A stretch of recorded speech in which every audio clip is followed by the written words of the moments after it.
విశాఖపట్నంలో ప్రముఖ ఆంగ్ల దినపత్రిక డెక్కన్ క్రానికల్ కార్యాలయంపై తెలుగుదేశం నాయకులు కార్యకర్తల దాడి పట్ల ఆ పార్టీ జాతీయ ప్రధాన కార్యదర్శి మంత్రి నారా లోకేష్, వైఎస్సార్ కాంగ్రెస్ అధినేత వైఎస్ జగన్మోహన్ రెడ్డి స్పందించారు.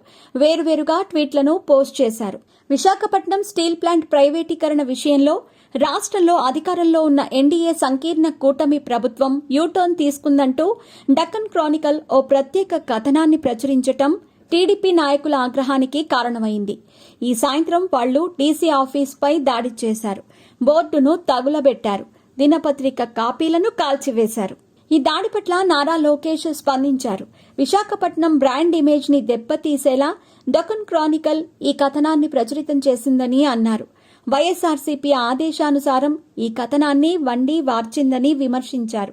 విశాఖపట్నం ఉక్కు కర్మాగారం తన పూర్వ వైభవాన్ని తిరిగి పొందేలా తమ ప్రభుత్వం చర్యలు తీసుకుంటుందని అన్నారు. ఇలాంటి తప్పుడు వార్తలను నమ్మవద్దని ఆయన ప్రజలను కోరారు. వైజాగ్ కార్యాలయంపై దాడిని ఖండిస్తున్నానని నారా లోకేష్ చెప్పారు. పార్టీ నాయకులు, కార్యకర్తలు సంయమనం పాటించాలని సూచించారు. పక్షపాతంతో కూడిన వార్తలను రాసిన బ్లూ మీడియా సంస్థలపై చట్టపరమైన చర్యలు తీసుకుంటామని అన్నారు. ఈ ఘటనపై వైఎస్ జగన్ స్పందించారు. ఈ టీడీపీ నాయకులు, కార్యకర్తలు చేసిన ఈ దాడిని పిరికి పంద చర్యగా అభివర్ణించారు.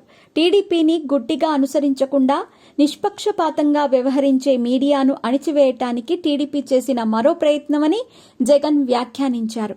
కూటమి పాలనలో ప్రతిరోజు రాష్ట్రంలో అప్రజాస్వామ్య చర్యలు నమోదవుతున్నాయని, దీనికి ముఖ్యమంత్రి చంద్రబాబు నాయుడు బాధ్యత వహించాలని అన్నారు.